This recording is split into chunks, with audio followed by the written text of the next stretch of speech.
अकबर अपनी सेना के साथ युद्ध के लिए पानीपत जा रहे थे। रास्ते में उन्हें एक विशाल बरगद का पेड़ दिखा।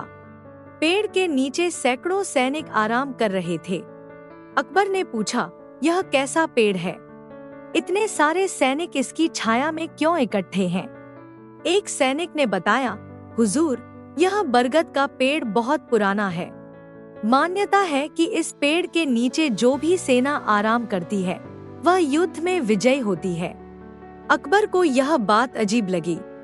उन्हें किसी भी अंधविश्वास में यकीन नहीं था, लेकिन उन्होंने देखा कि उनकी अपनी सेना के जवान भी इस पेड़ के नीचे आराम करने के लिए लालायित थे। थोड़ी देर बाद वहां से गुजरते हुए बीरबल की नजर उस पेड़ पर पड़ी। उन्होंने देखा कि पेड़ की एक शाखा दुश्मन की सेना के विश्राम स्थल की तरफ झुकी हुई है। उस शाखा के नीचे भी दुश्मन के कई सैनिक आराम कर रहे थे। बीरबल को एक शानदार विचार आया। वह अकबर के पास गए और धीरे से बोले, हुजूर, मैंने जीत का राज जान लिया है। अकबर चौंक गए। उन्होंने पूछा, बीरबल, तुम ऐसा कैसे कह सकते हो? बीरबल ने मुस्कुराते हुए कहा, हुजूर, आप देखेंगे, बस थोड़ा इंतजार कीजिए। थोड़ी देर बाद बीरबल ने कुछ सैनिकों को बुलाया और उन्हें कुछ फलों को इकट्ठा करने का आदेश दिया। फिर उन्होंने उन फलों को पेड़ की उस शाखा पर फेंकना शुरू कर दिया जो दुश्मन की सेना के ऊपर थी।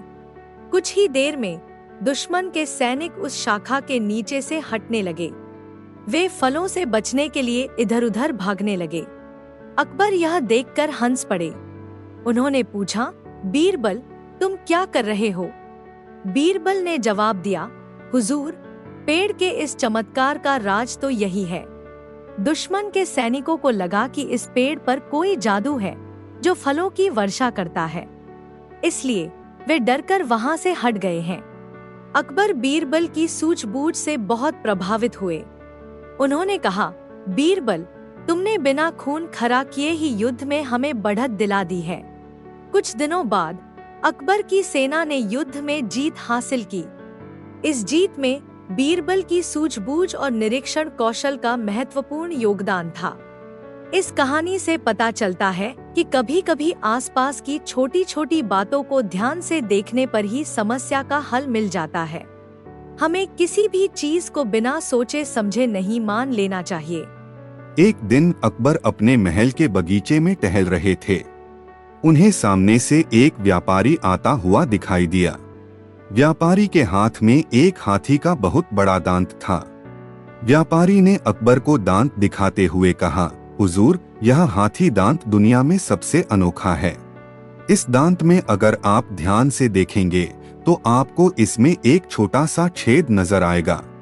अगर आप इस छेद से देखेंगे तो दुनिया उल्टी दिखाई देगी। अकबर ने यह सुनकर दांत को ध्यान से देखा। वाकई में दांत में एक छोटा सा छेद था। उन्हें यह बहुत अजीब लगा। उन्होंने व्यापारी से पूछा, क्या मैं इसे देख सकता हूँ? व्यापारी ने कहा, जी जरूर, लेकिन हुजूर, दांत बहुत कीमती है। इसे देखते वक्त ध्यान रखें कि आप इसे तोड़ न दें। अकबर ने व्यापारी को आश्वासन दिया और दांत को लिया। उन्होंने दांत के छेद से झांका, लेकिन उन्हें कुछ खास नहीं दिखाई दिया। दुनिया उल्टी नहीं दिख रही थी। अकबर व्यापारी पर गुस्सा हो गए। उन्होंने कहा, यह दांत फर्जी है। इसमें से दुनिया उल्टी क्यों नहीं दिख रही है? व्यापारी घबरा गया। वह कहने लगा, नहीं हुजूर, दांत असली है। शायद आप सही से नहीं देख रहे हैं। अकबर ने दांत को वापस व्यापारी को देते हुए कहा, मुझे धोखा देने की कोशिश मत करो। यह दांत बेकार है। इसे ले जाओ और चले जाओ। व्यापारी निराश होकर वहां से चला गया। थोड़ी देर बाद वहां बीरबल आ गए। उन्होंने देखा कि अकबर गुस्से में हैं। उन्होंने पूछा, हुजूर, आपको क्या हुआ? अकबर ने बीरबल को पूरी कहानी बता दी। यह सुनकर बीरबल जोर से हंस पड़े। अकबर चौंक गए। उन्होंने पूछा, बीरबल, तुम क्यों हंस रहे हो? वह व्यापारी मुझे धोखा देने की कोशिश कर रहा था। बीरबल ने हंसी रोकते हुए कहा, हुजूर, शायद व्यापारी ने कोई गलती नहीं की। गलती आपकी हुई है। अकबर को यह बात समझ नहीं आई। उन्होंने पूछा, मैंने क्या गलती की? बीरबल ने समझाया, हुजूर, व्यापारी ने तो आपको यह नहीं बताया था कि दुनिया को उल्टा देखने के लिए आपको दांत के किस छोर से झांकना है। शायद दांत के दूसरे छोर से देखने पर दुनिया उल्टी दिखती होगी। अकबर को एहसास हुआ कि उनकी जल्दबाजी में उन्होंने गलती कर दी। उन्होंने फौरन किसी को व्यापारी को वापस बुलाने के लिए भेजा, लेकिन व्यापारी बहुत दूर निकल चुका था। इस कहानी से पता चलता है कि किसी भी काम को करने से पहले हमें पूरे निर्देशों को ध्यान से सुनना चाहिए। जल्दबाजी में कोई फैसला नहीं लेना चाहिए। कभी कभी छोटी सी गलतफहमी भी हमें परेशानी में डाल सकती है। एक चांदनी रात अकबर अपने महल की छत पर टहल रहे थे। रात बहुत खूबसूरत थी। तभी उन्हें दूर से किसी के रोने की आवाज सुनाई दी। आवाज महल के पीछे स्थित गुप्त बगीचे से आ रही थी। अकबर चौंक गए। उन्होंने बीरबल को बुलाया और कहा, बीरबल, जल्दी आओ, मुझे किसी के रोने की आवाज आ रही है। देखो वहाँ क्या हो रहा है। बीरबल अकबर के साथ गुप्त बगीचे की तरफ गए। वहाँ जाकर देखा तो एक खूबसूरत महिला जोर जोर से रो रही थी। अकबर उस महिला को नहीं जानते थे। उन्होंने पूछा, तुम कौन हो और रात के समय अकेले यहाँ क्यों रो रही हो? महिला ने सिसकते हुए कहा, हुजूर, मैं माली की बेटी हूँ। कुछ दिन पहले मेरे पिताजी अचानक गायब हो गए। मुझे लगता है किसी ने उनका अपहरण कर लिया है। अकबर को महिला की बात पर तरस आया। उन्होंने बीरबल को आदेश दिया कि वह इस मामले की जांच करे और जल्द से जल्द माली को ढूंढ निकाले। बीरबल ने सबसे पहले गुप्त बगीचे का अच्छी तरह से निरीक्षण किया। उन्होंने देखा कि जमीन पर घसीटने के निशान हैं। फिर उन्होंने महल के आसपास के लोगों से पूछताछ की। कुछ लोगों ने बताया कि उन्होंने उस रात एक ऊंट को महल से बाहर जाते हुए देखा था। कुछ देर की जांच के बाद बीरबल अकबर के पास आए और बोले, हुजूर, मुझे लगता है कि मुझे पता चल गया है कि माली को कहाँ ले जाया गया है। अकबर खुश हो गए। उन्होंने पूछा, बीरबल, तुमने कैसे पता लगाया? बीरबल ने समझाया, हुजूर, गुप्त बगीचे में घसीटने के निशान थे। इसका मतलब है कि किसी को यहाँ से खींचकर ले जाया गया है। साथ ही कुछ लोगों ने ऊंट को महल से बाहर जाते हुए देखा। ऊंट रेगिस्तान में चल सकता है, इसलिए अपहरणकर्ताओं ने शायद माली को रेगिस्तान की तरफ ले गए हैं। अकबर ने बीरबल की बात मान ली। उन्होंने तुरंत सैनिकों को आदेश दिया कि वह रेगिस्तान की तरफ जाएं और माली को ढूंढ निकाले। कुछ दिनों बाद सैनिक माली को लेकर वापस आ गए। महिला अपने पिता को देखकर बहुत खुश हुई। उसने अकबर और बीरबल का शुक्रिया अदा किया। अकबर बीरबल की सूझबूझ से बहुत प्रभावित हुए। इस कहानी से पता चलता है कि किसी भी रहस्य को सुलझाने के लिए तर्क और विश्लेषण का इस्तेमाल करना चाहिए। हमें हर छोटे से सुराग पर ध्यान देना चाहिए और उसका मतलब समझने की कोशिश करनी चाहिए। अकबर के दरबार में एक रोज दो आदमी आपस में झगड़ते हुए आए। एक आदमी का नाम था रहीम और दूसरे का नाम था करीम। रहीम के हाथ में एक तोता था और करीम रो रहा था। अकबर ने पूछा, क्या बात है? आप दोनों में ऐसा क्या हो गया? रहीम ने कहा, हुजूर, यह करीम मेरा तोता चुराना चाहता था। मैंने उसे पकड़ लिया। करीम ने अपना पक्ष रखते हुए कहा, नहीं हुजूर, यह तोता मेरा ही है। यह मुझसे किसी तरह उड़ गया होगा। अकबर को समझ नहीं आ रहा था कि किसकी बात पर यकीन करें। उन्होंने बीरबल की तरफ देखा और कहा, बीरबल, तुम ही फैसला सुनाओ कि असली मालिक कौन है। बीरबल ने दोनों आदमियों को ध्यान से देखा।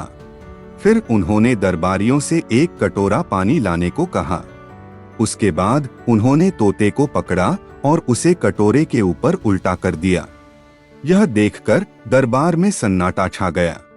सभी को लगा कि बीरबल तोते को पानी में डुबोने जा रहे हैं, लेकिन ऐसा कुछ नहीं हुआ। बीरबल ने तोते को वहीं उल्टा करके कुछ देर पकड़े रहे। अचानक तोते ने जोर जोर से चिल्लाना शुरू कर दिया, पानी दो, पानी दो। यह सुनकर करीम जोर से हंसने लगा, लेकिन अकबर चौंक गए। उन्होंने बीरबल से पूछा, बीरबल यह क्या हो रहा है? बीरबल ने मुस्कुराते हुए कहा, हुजूर, असली मालिक तो वह होगा जो तोते की फिक्र करेगा। यह करीम तो हंस रहा है जबकि तोता पानी मांग रहा है। जाहिर है करीम को तोते से कोई लगाव नहीं है। करीम की हंसी थम गई। अकबर को समझ में आ गया कि असली मालिक रहीम है। उन्होंने रहीम को तोता वापस दे दिया और करीम को झूठ बोलने के लिए दंडित किया। इस कहानी से पता चलता है कि मुश्किल परिस्थिति में भी चालाकी और सूझबूझ से काम लिया जा सकता है। हमें हमेशा सच्चाई का साथ देना चाहिए। अकबर को विदेशी चीजों का बहुत शौक था। एक दिन उनके दरबार में एक व्यापारी आया। व्यापारी के पास एक सुनहरी पिंजरे में एक खास मुर्गी थी। व्यापारी ने दावा किया, हुजूर, यह कोई साधारण मुर्गी नहीं है। यह हर रोज एक सोने का अंडा देती है। अकबर यह सुनकर लालच में आ गए। उन्होंने व्यापारी को बहुत सारा सोना देकर मुर्गी खरीद ली। वह बहुत उत्सुक थे कि अगले दिन मुर्गी सोने का अंडा देगी या नहीं, लेकिन अगले दिन मुर्गी ने कोई सोने का अंडा नहीं दिया। उसने सिर्फ एक साधारण सा अंडा दिया। अकबर निराश हो गए। उन्होंने बीरबल को बुलाया और उन्हें पूरी कहानी बता दी। बीरबल ने व्यापारी को बुलाने का आदेश दिया। व्यापारी आया तो बीरबल ने उससे पूछा, तुमने कहा था कि यह मुर्गी हर रोज सोने का अंडा देती है, लेकिन ऐसा हुआ नहीं। तुमने हमें धोखा दिया है। व्यापारी घबरा गया। वह बोला, हुजूर, मैंने कोई झूठ नहीं बोला। यह मुर्गी वाकई में सोने का अंडा देती है। शायद उसे नया वातावरण पसंद नहीं आया होगा। कुछ दिन और रखें, फिर देखिएगा। बीरबल ने व्यापारी को कुछ दिनों का समय दिया, लेकिन कई दिन बीत जाने के बाद भी मुर्गी ने कोई सोने का अंडा नहीं दिया। अब अकबर व्यापारी को सजा देना चाहते थे, लेकिन बीरबल ने उन्हें रोक लिया। उन्होंने कहा, हुजूर, थोड़ा और इंतजार कीजिए। कुछ दिन बाद बीरबल ने महल के सभी नौकरों को इकट्ठा किया। उन्होंने उन्हें आदेश दिया कि वे मुर्गी को सबसे अच्छे दाने खिलाएं, उसका पिंजरा साफ रखें और उसका ख्याल रखें। कुछ समय बाद एक सुबह अकबर को खुशखबरी मिली। मुर्गी ने आखिरकार एक सोने का अंडा दिया था। अकबर बहुत खुश हुए। उन्होंने बीरबल को उनकी बुद्धिमानी के लिए धन्यवाद दिया। कुछ दिनों बाद बीरबल ने व्यापारी को बुलाया और उसे जाने दिया। व्यापारी हैरान था। उसने पूछा, आप मुझे छोड़ क्यों रहे हैं? आपको तो मुझे सजा देनी चाहिए थी। बीरबल ने मुस्कुराते हुए कहा, हमने तुम्हें सजा नहीं दी, बल्कि तुम्हें सीख दी। अगर तुम मेहनत करते और मुर्गी की अच्छी देखभाल करते तो तुम्हें हर रोज सोने का अंडा मिलता। लालच में आकर जल्दबाजी नहीं करनी चाहिए। व्यापारी को अपनी गलती का एहसास हुआ। वह बीरबल का शुक्रिया अदा करके चला गया। इस कहानी से पता चलता है कि किसी भी चीज को पाने के लिए मेहनत और धैर्य की जरूरत होती है। हमें लालच में आकर जल्दबाजी नहीं करनी चाहिए। कभी कभी सफलता पाने में थोड़ा समय लग सकता है, लेकिन हमें हार नहीं माननी चाहिए। अकबर अपने राज्य का दौरा कर रहे थे। रास्ते में उन्हें एक सुनसान इलाका दिखा। वहाँ के लोग बहुत गरीब और अशिक्षित थे। उनके रहने का तरीका भी अजीब था। उदाहरण के लिए वे पहिया लगाकर घर चलाते थे। अकबर को यह देखकर बहुत हैरानी हुई। उन्होंने वहाँ के राजा को दरबार में बुलाया। राजा भी उतना ही अज्ञानी था जितने उसके लोग। अकबर ने राजा से पूछा, तुम पहियों से घर क्यों चलाते हो? राजा ने बेवकूफाना जवाब दिया, हुजूर, हमेशा से ऐसा ही चला आ रहा है। हमारे पूर्वज भी पहियों से घर चलाते थे, तो हम भी यही करते हैं। अकबर को गुस्सा आ गया। उन्होंने कहा, यह तो बहुत मूर्खता है। पहियों को सड़क पर नहीं बल्कि गाड़ियों के नीचे लगाया जाता है। राजा चुपचाप खड़ा रहा। उसे समझ नहीं आ रहा था कि अकबर क्या कह रहे हैं। अकबर ने बीरबल की तरफ देखा और कहा, बीरबल, तुम इस राजा को थोड़ी शिक्षा दो। बीरबल ने राजा को समझाया कि पहियों का इस्तेमाल गाड़ियों में किया जाता है, जिससे सामान को एक जगह से दूसरी जगह ले जाना आसान हो जाता है। उन्होंने राजा को बुनियादी विज्ञान और शिक्षा के महत्व के बारे में भी बताया। राजा को बीरबल की बातों से बहुत ज्ञान मिला। उन्होंने वादा किया कि वह अपने राज्य में शिक्षा को बढ़ावा देंगे। कुछ समय बाद अकबर ने दोबारा उस इलाके का दौरा किया। वहां उन्हें बहुत बदलाव देखने को मिला। लोग अब शिक्षित हो चुके थे और पहियों का सही इस्तेमाल कर रहे थे। उन्होंने घोड़े और बैलगाड़ियों का इस्तेमाल करना सीख लिया था। अकबर बीरबल की सूझबूझ से बहुत प्रभावित हुए।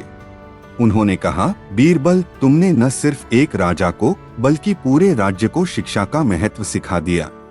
इस कहानी से पता चलता है कि शिक्षा हर किसी के लिए जरूरी है। शिक्षा से अज्ञान दूर होता है और तरक्की का रास्ता खुलता है। हमें हमेशा सीखने की जिज्ञासा रखनी चाहिए। एक दिन अकबर अपने दरबार में शतरंज खेल रहे थे। उन्होंने बीरबल को बगल में खड़ा देखा। अकबर ने सोचा कि बीरबल को भी शतरंज खेलना आता होगा। उन्होंने मुस्कुराते हुए कहा, बीरबल, तुम भी एक दाव खेलो। बीरबल ने हाथ जोड़कर कहा, हुजूर, मुझे शतरंज खेलना नहीं आता। अकबर को थोड़ा हैरानी हुआ। उन्होंने पूछा, तुम शतरंज नहीं जानते? लेकिन तुम तो हर मुश्किल का हल निकाल लेते हो। बीरबल ने मुस्कुराते हुए कहा, हुजूर, शतरंज की बोर्ड देखकर ही मैं बहुत कुछ सीख सकता हूँ। अकबर को बीरबल की बात समझ नहीं आई। उन्होंने पूछा, कैसे? बीरबल ने कहा, हुजूर, आप देखेंगे। बीरबल ने शतरंज की बिसात को ध्यान से देखा। फिर उन्होंने अकबर से पूछा, हुजूर, आप मुझे बताइए कि इस बिसात पर सबसे ताकतवर कौन सी गोटी है? अकबर ने जवाब दिया, बेशक, रानी सबसे ताकतवर गोट है। बीरबल ने फिर पूछा, लेकिन रानी कहाँ खड़ी होती है? अकबर ने कहा, रानी तो पीछे के खाने में खड़ी होती है। बीरबल ने मुस्कुराते हुए कहा, हुजूर, यही तो चाणक्य की नीति है। सबसे ताकतवर औरत को भी पीछे रहना चाहिए। वह पर्दे के पीछे से ही अपने पति और राज्य का भला कर सकती है। अकबर इस बात पर सोच में पड़ गए। उन्हें एहसास हुआ कि बीरबल ने बिना शतरंज खेले ही उन्हें एक महत्वपूर्ण सीख दे दी है। उन्होंने बीरबल की बुद्धि की तारीफ की। इस कहानी से पता चलता है कि हर चीज को ध्यान से देखने पर उससे कोई न कोई सीख मिल ही जाती है। कभी कभी सीख सबसे अनोखे रूप में भी मिल सकती है। अकबर के दरबार में एक रोज दूधवाला रोते हुए आया। उसने कहा, हुजूर, किसी ने रात को मेरी सारी दूध की कलशियां चुरा ली हैं। अकबर को दूधवाले की बात पर तरस आया। उन्होंने बीरबल को आदेश दिया कि वह इस मामले की जांच करें और चोर को पकड़े। बीरबल ने सबसे पहले दूधवाले से पूछताछ की। उन्होंने पूछा, तुमने दूध की कलशियां कहाँ रखी थीं? दूधवाले ने बताया, हुजूर, मैंने उन्हें हमेशा की तरह सराय के बाहर पेड़ के नीचे रखी थीं। बीरबल ने सराय के आसपास के लोगों से भी पूछताछ की, लेकिन किसी को भी रात में कुछ खास नहीं दिखा था। थोड़ी देर सोचने के बाद बीरबल को एक तरकीब सूझी। वह दूधवाले को लेकर सराय के बाहर गए। वहां उन्होंने दूधवाले से कहा, तुम्हारी चोरी हुई कलशियों में से एक का ढक्कन लाओ। दूधवाला थोड़ा परेशान हुआ।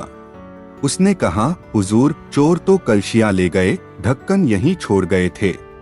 बीरबल ने मुस्कुराते हुए कहा, यही तो बात है। अगर चोर दूध चुराना चाहता था तो वह कलशियां ले जाता, ढक्कन क्यों छोड़ देता? यह सुनकर दूधवाला घबरा गया। उसने सच बोल दिया। दरअसल दूधवाला खुद ही दूध बेच चुका था और चोरी का नाटक रच रहा था। अकबर को दूधवाले की चालाकी का पता चल गया। उन्होंने दूधवाले को दंड दिया और बीरबल की सूझबूझ की तारीफ की। इस कहानी से पता चलता है कि सच छिपाया नहीं जा सकता। हमें हमेशा सच बोलना चाहिए। कभी कभी छोटी छोटी बातों पर ध्यान देने से ही किसी बड़ी धोखे का पर्दाफाश हो जाता है। अकबर एक बार जंग जीतकर वापस आ रहे थे। रास्ते में उन्हें एक गरीब किसान मिला। किसान बहुत परेशान दिख रहा था। अकबर ने उससे पूछा, क्या बात है, तुम इतने परेशान क्यों हो? किसान ने कहा, हुजूर, मेरी झोली में एक थैली थी जिसमें मैंने साल भर की कमाई रखी थी। कुछ देर पहले वह थैली कहीं गिर गई। अब मुझे वह नहीं मिल रही है। अकबर को किसान की हालत पर तरस आया। उन्होंने बीरबल को आदेश दिया कि वह थैली ढूंढने में मदद करे। बीरबल ने आसपास के लोगों से पूछताछ की। कुछ देर बाद एक आदमी सामने आया। उसने कहा, हुजूर, मुझे रास्ते में एक थैली मिली है। शायद यही किसान की खोई हुई थैली है। बीरबल ने थैली किसान को दिखाई। किसान ने थैली को पहचान लिया और उसे लेने के लिए बहुत खुश हुआ। लेकिन थैली खोलते वक्त किसान ने देखा कि उसमें सारे सिक्के नहीं हैं। कुछ सिक्के कम थे। किसान ने घबराकर कहा, हुजूर, मेरी थैली में तो इससे ज्यादा सिक्के थे। अब यह बताना मुश्किल था कि सिक्के किसने चुराए हैं। बीरबल ने सोचा और फिर मुस्कुराते हुए बोले, चलो थोड़ा सा खेल करते हैं। उन्होंने सड़क के किनारे एक लंबी सी लकीर खींची और उस आदमी से कहा, इस लकीर के एक तरफ खड़े हो जाओ। फिर उन्होंने किसान से कहा, तुम भी लकीर के दूसरी ओर खड़े हो जाओ। फिर बीरबल ने दोनों लोगों को आंख बंद करने के लिए कहा। जब उन्होंने आंख बंद कर ली तो बीरबल ने चुपके से उस आदमी की जेब से कुछ सिक्के निकाल लिए। फिर उन्होंने दोनों से आंख खोलने के लिए कहा। बीरबल ने उस आदमी से पूछा, अब तुम बताओ, सच्चाई का सूर्य किस तरफ चमक रहा है? आदमी ने बिना सोचे जवाब दिया, सूरज तो आसमान में चमकता है, जमीन पर नहीं। आप क्या सवाल पूछ रहे हैं? बीरबल ने मुस्कुराते हुए कहा, लेकिन सच्चाई का सूर्य तो उसी तरफ चमकता है जहां ईमान होता है, और ईमान तुम्हारी जेब में नहीं बल्कि किसान की झोली में है। यह सुनकर आदमी घबरा गया। उसने माफी मांगी और किसान को चुराए हुए सिक्के वापस कर दिए। किसान बहुत खुश हुआ। अकबर ने बीरबल की सूझबूझ की तारीफ की। इस कहानी से पता चलता है कि ईमान ही सबसे बड़ा धन है। हमें हमेशा ईमानदार रहना चाहिए। बेईमानी करने से कभी फायदा नहीं होता। ऐसी कहानियाँ व्हाट्सएप में सुनने के लिए आप हमारे साथ जुड़ सकते हैं। लिंक डिस्क्रिप्शन में मिल जाएगा, जहां हम रोज नई कहानियाँ सुनते हैं।